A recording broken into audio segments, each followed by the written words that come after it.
राज्य विधिक सेवा प्राधिकरण मध्य और पश्चिम जिला विधिक सेवा प्राधिकरण के साथ मिलकर सेवा समाधान समर्पण के आदर्श वाक्यों को साकार करने के लिए प्रतिबद्ध है।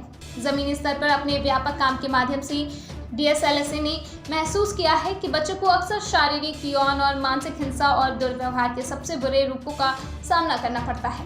कानूनी सेवा प्राधिकरण अधिनियम 1987 की धारा 12 के तहत मुफ्त कानूनी सेवाओं के हकदार होने के बावजूद उनमें से कई अपने अधिकारों का एहसास करने और अपने शोषण को रोकने में असमर्थ हैं। इसके अलावा बच्चे विधिक पारिवारिक माहौल और आर्थिक परिस्थितियों में रहते हैं जो ऐसी स्थितियों को जन्म दे सकता है जहां वे पीड़ित होने के साथ साथ अपराध के गवाह भी हो सकते हैं। लक्षित लाभार्थियों को सशक्त बनाने के लिए कानूनी साक्षरता और जागरूकता गतिविधियों का संचालन करना DSLSA और DSLSA का वैधानिक आदेश है और इस कर्तव्य को निभाने के लिए DLSAs के साथ मिलकर यथासंभव कई तरीकों से बच्चों तक पहुंचाने का लगातार प्रयास किया है, बच्चों के अनुकूल तरीके से और उनके लिए सबसे सुलभ स्थानों पर। इस लक्ष्य की प्राप्ति में यह पहचाना गया है कि शैक्षिक और व्यावसायिक मार्गदर्शन परामर्शदाता बच्चों को आकार देने और उन्हें कठिन परिस्थितियों से निपटने में मदद करने में महत्वपूर्ण भूमिका निभाते हैं।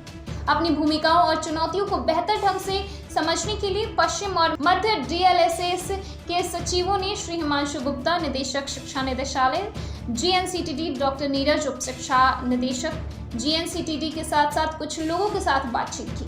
छात्र स्वयं EBGC से संपर्क कर सकते हैं या स्कूल के शिक्षकों या प्रधानाचार्य द्वारा उन्हें संदर्भित किया जा सकता है।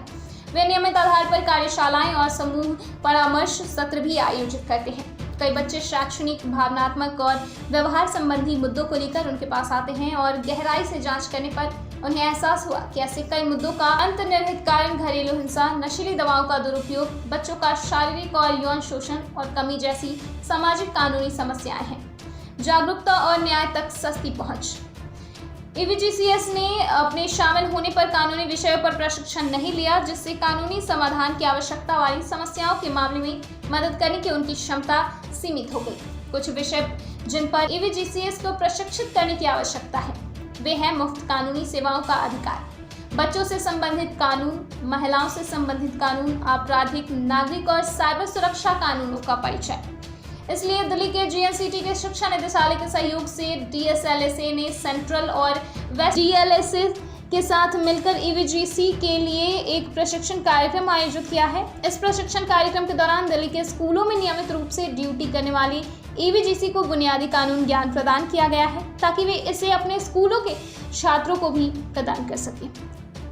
ये लोग दो तरीके से काम करते हैं। एक तो स्कूल में रेगुलर सेशंस लेते हैं, बच्चों से गाइडेंस देते हैं, उनके साइकोलॉजिकल बिहेवियर के लिए, उनके पढ़ाई में अगर कोई कमी आ रही है जानने की कोशिश करते हैं। और अगर किसी बच्चे को प्रॉब्लम है तो टीचर उन्हें बच्चे को रेफर कर देती है इनको EBCGs को।